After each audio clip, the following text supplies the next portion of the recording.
कृषि एवं पशुपालन मंत्री चंद्र कुमार ने नाम लिए बगैर ज्वाली के भाजपा नेता पर जवाबी हमला बोलते हुए कहा कि जो भाजपा नेता जीप में मुख्यमंत्री और मेरा कटआउट डालकर नगरोटा सुनिया लंज सड़क मार्ग पर घूम रहा था, वह बताए कि 5 साल सत्ता में रहकर क्या करता रहा। जबकि ज्वाली का विधायक भी भाजपा का ही था और 5 साल में इस सड़क मार्ग पर मरम्मत कार्य तो दूर पैच वर्क भी नहीं करवा पाया। जबकि कांग्रेस सरकार बनने के बाद मंत्री बनते ही इस सड़क मार्ग की मरम्मत के लिए 10 करोड़ रुपए का भी प्रावधान किया गया। चंद्र कुमार ने कहा कि पत्रकारों ने भी लिख दिया कि जीप से कटआउट इसलिए गिर रहे हैं कि सड़क में खड्डे हैं। उन्होंने कहा कि वह तो एफआईआर दर्ज करवाने जा रहे हैं, लेकिन क्या करें, राजनीतिक होने के कारण वो ऐसा नहीं कर रहे। पत्रकारों को नसीहत देते हुए कहा कि उन्हें भी चाहिए कि इस तरह की खबरें छापने से पहले तथ्यों को जान लेना चाहिए। भाजपा नेता संजय गुलेरिया ने मुख्यमंत्री सुखविंदर सिंह सुक्खू व कृषि मंत्री चंद्र कुमार की कटआउट अपनी कार में लेकर नगरोटा सुनिया लंज सड़क मार्ग की सैर करवाई और सड़क की बदहाली से अवगत करवाया। इस पूरे प्रकरण का वीडियो सोशल मीडिया पर खूब वायरल हुआ था। इसका लोक निर्माण मंत्री विक्रमादित्य ने संज्ञान भी लिया। अपनी फेसबुक वॉल पर सड़क मार्ग के लिए 10 करोड़ रुपए पीएमआरवाई सड़क योजना में डालने की बात लिखकर शीघ्र निर्माण की बात। भाजपा नेता संजय गुलेरिया ने जवाबी हमला बोलते हुए कहा कि चंद्र कुमार चौधरी मंत्री होने के साथ साथ ज्वाली हलके के विधायक भी हैं और क्षेत्र की समस्याओं को सुनना और उनको हल करना उनका दायित्व भी बनता है। उन्होंने कहा कि चंद्र कुमार चौधरी ने अपने भाषण में जो कुछ भी कहा वह उनकी बौखलाहट को दर्शाता है। उन्होंने कहा कि पत्रकारों के ऊपर मामला दर्ज करवाने की धमकी देना मंत्री की बौखलाहट को दर्शाता है। Bureau report RB7 news. Jeep में उन्होंने मेरे कटआउट और मुख्यमंत्री के कटआउट लगाए और जगह जगह के ऊपर वो जीप भेजी और प्रेस में उन्होंने ये लिख दिया कि इस सड़क की वजह से कटआउट जो है वो नीचे गिर रहे हैं। जो जीप चलाने वाला जो जीप के बीच बैठा हुआ था, मैं उससे पूछना चाहता हूँ कि आपने 5 साल यहाँ के आप वाइस चेयरमैन रहे हो और यहाँ का ही एमएलए रहा है भारतीय जनता पार्टी का। मैं जानना चाहता हूँ कि नगरोटा सूरिया से ये जो आगे तक सड़क जाती है कभी एक कितनी भी डाली हो सड़क के ऊपर, 2 आदमी बड़ी बड़ी पोस्टों के ऊपर यहाँ बैठे रहे और सेक्रेटरीट में उसका ऑफिस था। थोड़ी शर्म महसूस करनी चाहिए कि आपने क्या काम किया 5 साल। और आज उस सड़क के लिए मैंने जो है वो 10 करोड़ रुपया जो है वो सैंक्शन किया है और वो सड़क जो आप देखना गर्मियों के दिनों में कितनी खूबसूरत सड़क।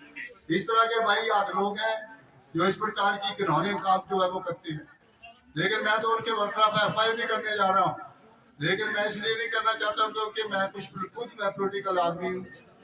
तो इस प्रकार के घिनौने काम है। प्रेस और मीडिया के मेरे दोस्त भाई यहाँ बैठे हैं, इस प्रकार के अगर आप भी कवरेज करेंगे तो मैं भी आपकी कंप्लेंट करूंगा। ये याद रखना, कोई भी काम जो है वो ढंग से होना चाहिए। एक रिलेशन बात काम नहीं की आजकल नगरोटा सूरिया में किया वो काम इन लोगों ने, सिर्फ लोगों को ठगवा जाए दुनिया भर के, इधर ढबो उधर ढबो। तो ये भी मैं कहना चाहता हूँ कि इस प्रकार की जो है मेरे प्रेस के जहाँ अपने सब साथी लोग हैं, कोई इस प्रकार के न्यूज की वो जो है वो नहीं लगानी चाहिए। इससे कोई अच्छी जो है वो मैसेज नहीं जाता। मित्रों नमस्कार।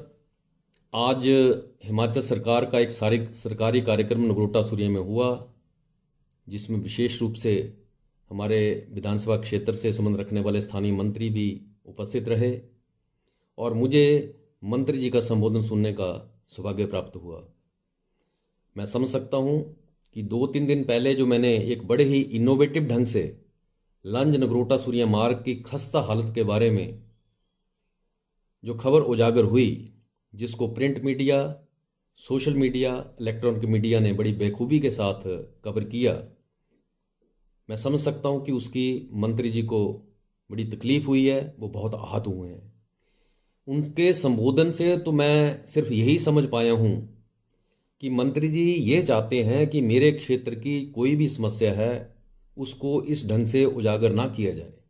मैं मंत्री जी को कहना चाहता हूं कि 13 महीने हो गए और आप मंत्री के अलावा ज्वाली विधानसभा क्षेत्र के चुने हुए प्रतिनिधि भी हैं। जनता की समस्याएं तो आपके सामने ही आएंगी। इतनी बुखलाहट दिखाने की बजाय मेरा निवेदन रहेगा कि आप जनता की समस्याएं हल करने के ऊपर ध्यान दें। इसी तरह की एक गौशाला की समस्या के बारे में भी 2 दिन पहले एक स्थानीय नागरिक ने ज्वाली में प्रश्न किया था, लेकिन उसका भी उत्तर आपने नहीं दिया। मैं धन्यवाद करना चाहता हूं पीडब्ल्यूडी मिनिस्टर श्रीमान विक्रमादित्य जी का, जिन्होंने मेरी इस इनोवेटिव खबर का संज्ञान लेते हुए तुरंत 10 करोड़ रुपए सैंक्शन किए थे। मैं आपसे ये भी निवेदन करना चाहता हूं कि जिस तरह से आपने आज पत्रकार मित्रों को भी धमकी दी है, मानहानि का मुकदमा करने की धमकी दी है, ये मुझे लगता है कि राजनीति में शोभा नहीं देता। बहुत दुर्भाग्य है, आज JOIT से संबंध रखने वाले बहुत से युवा साथी आपके समक्ष अपनी समस्या लेकर आए। उनको भी अंत में मजबूर होके आपके खिलाफ, सरकार के खिलाफ नारे लगाने पड़े। और ये भी बहुत दुर्भाग्य है कि आपने फिर आदेश दिए कि इनको यहाँ से भगा दो। आपने जिस तरह से आज पत्रकारों के ऊपर, युवा साथियों के ऊपर या उस खबर को देखते हुए बुखलाहट में जो बयानबाजी की है, मैं उसकी कड़े शब्दों में निंदा करता हूँ।